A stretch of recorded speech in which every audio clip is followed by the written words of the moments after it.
Oh god. Okay, I feel terrible about leaving everyone like this, but I'm back now. I'm very very sorry, but let's dive into episode 3 of Snowpiercer Saturday, where if you guys want Sunday, I could do episode 4. Who am I kidding? I'm going to do episode 4 anyway. Access is power. So, the whole entire crux of this episode is trying to find the main access points for the tail section to get into other cars of the train. That's the main focus of it all. I know I'm trying to gloss over a bunch of stuff, but guys, I'm not feeling very well, and I want to dive into episode 4 in all earnesty, and I feel terrible, so bear with me. So, whole entire thing right now is food supply is getting extremely scarce thanks to the shortage of methane, red meat, and so forth and so on, thanks to Melanie's reckless behavior from episode 2. As such, she is a distraction, meaning she moved a prized fight night from a few days in the future to being the night in question for episode 3, meaning it's a giant distraction for all people in first, second, and third class. At the same time, Leighton is on the big trails involving what happened to the prior victims of this murder investigation, as well as the prior investigation, and in that whole stead, stumbles across a few key note factors. One, the ever-epitomous Nikki Jeanette is conscious enough, but her side effects include certain materials such as chronal from the sleeping pods. People that have seen the movies know that chronal is basically a drug that's used to warp the mind, but in full expansion for this film, chronal is utilized as a stasis device to kind of nullify the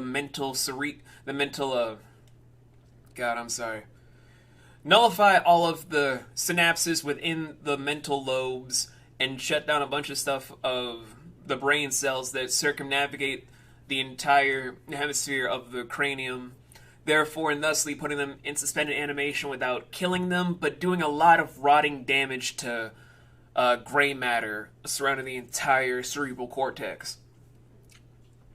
As such, harvesting that to then dilute it becomes the drug of choice throughout the rest of the train, which is then harvested and sold off by other individuals. This, of course, leading into a lot of different speculations about why Sean was killed. Because of the chronal supply and the supplier itself. That of Monsieur Terrence of the janitors. But he didn't kill Sean, but he had an inkling that he was a snitch. But he didn't care because he was a snitch that did right by him. Because snitches that don't do wrong by informant connections tend to still live longer. But who killed Sean? We find out in this episode, but we're going to talk about that in episode 4. Because again, guys, I'm not feeling the greatest, and I don't want to bore you guys with a bunch of lamenting about, oh, woe is me. So, yeah, with the whole entire meetup during the prize fight to then lead into Leighton talking to Terrence and using a bargaining chip from his ex-wife of their wedding rings from when they boarded the train, he was able to secure passage for the tail by giving it to Josie through a kiss, and even meeting his foster son Miles again now that he's in the upper parts of the train after getting a little snip with the hair, and on the fast track to being an apprentice in the conductor's seat, you know, being at the head of the train, being able to see it all, see the whole world, which is all what Leighton wanted. For not just the future of the train, but to give Miles a better life for himself, and I can appreciate that.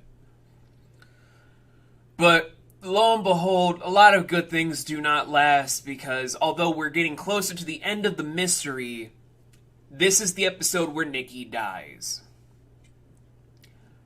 But we're going to disregard all of that for right now to focus on where this is leading. We know who the killer technically is by face, but not by order. If you've seen episode 3, you know what I mean. If you haven't, just wait till episode 4 when we go into the full-blown thing. Because I know this is a shorter episode than normal. I've been giving you guys long episode after long episode, with episode 3 being the shortest one possible. I get it.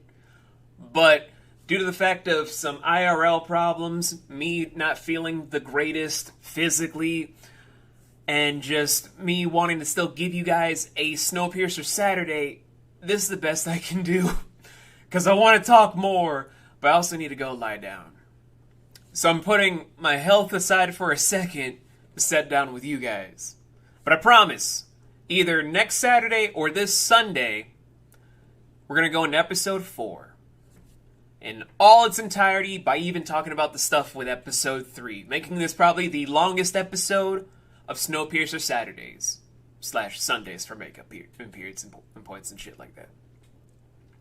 Anyway, though, I will see you guys then. I'm going to go take some medicine, and I'll see you guys when I'm fully better.